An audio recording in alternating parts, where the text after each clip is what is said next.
Hey guys, welcome into another episode of 410 Sports Talk. James Haskell, along with my co-host Glenn Martin, and we are here to talk about the awards ceremony they had last night. Looked a little different, of course, with COVID, but the NFL awards were dished out, and the Ravens weren't all over the board like they were the previous season. Nope. But some players from the Ravens team still think that they should have had their names on there. Well, more specifically, Patrick Queen, and we'll get into that. But before we do, go ahead and hit that subscribe button so you can stay up to date on all your Ravens news. And then also we do some NFL, obviously national headlines if you're new to the channel as well. But Glenn, Patrick Queen wasn't too excited about the fact that he was ranked third in the rookie of the year on the defensive side of the ball. What's the actual name of the defensive rookie of the year? Defensive rookie there. There you go. So we know that Chase Young won it. And he was third, and Jeremy Chin was, as far as voting goes, was number 2. So talk to me. Patrick Queen wasn't excited about sending out a tweet voicing his frustration. How do you feel about that? Like, do you agree with him? Do you disagree? And where's he at for you? Yeah, he's really, I mean, he went top 3 my ass, ... bet was his tweet. And Jihad Ward came to the defense of his teammate saying, how the F Patrick Queen ain't get that. So obviously he thought his guy should have gotten some more respect.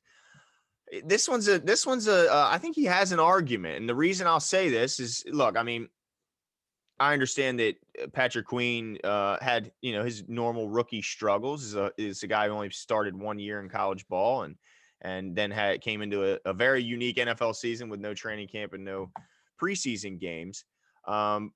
But here's the case I would make for Patrick Queen. I see Chase Young. I have his stats ahead of me. He played 15 games, started in 15 games. He had 44 total tackles, including 7.5 sacks. He did have 3 recovered fumbles, 4 forced fumbles, and a touchdown. Good numbers. But then I look at Patrick Queen. So as I mentioned, Chase Young had 44 combined tackles. Patrick Queen, 106. Chase Young had, again, I said 7.5 sacks. Patrick Queen, 3 sacks. Okay. Total or solo tackles. Chase Young had 32 solo tackles.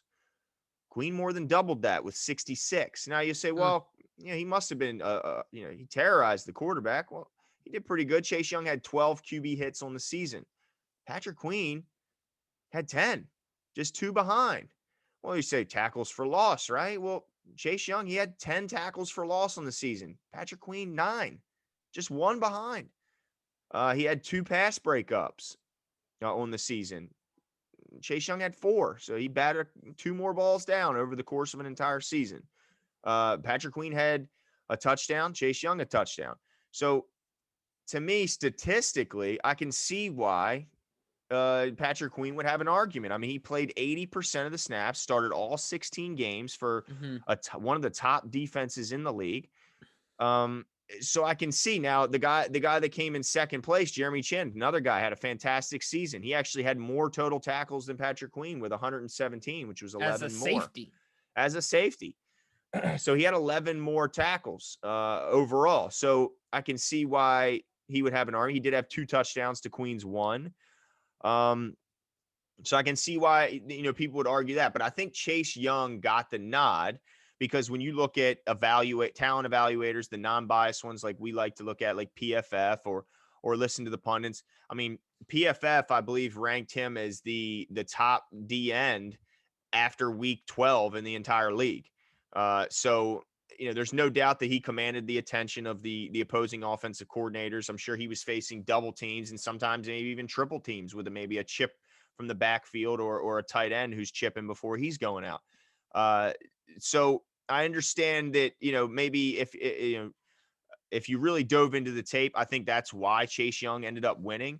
But I understand, and I'm actually happy that Patrick Queen felt slighted by it because hopefully he, like a lot of players, uses this as a motivator to get better and come back and say, look, I'm going to have a better year than Chase next year. I'm going to have a better year than Jeremy Chin next year. And I'm sure Ravens fans would like to see that because when PFF came out with their worst performing rookies, unfortunately, both Patrick Queen and Tyree Phillips were on that list, both bottom 5 performing rookies in their class, which when I just read you those stats, it doesn't sound like that would be the case, but apparently he left a lot more on the table that he could have done. But what are your thoughts when you hear about this, Jimmo? Yeah, the biggest thing to me is that he should be happy. I mean, I know he's frustrated, but what this comes down to, I think that this is about the difference between, like you said, it's these advanced analytics, the difference between like counting numbers and the analytics of the plays, right? So that's how they develop these ratings, right? You add more context, you add more variables instead of just counting numbers.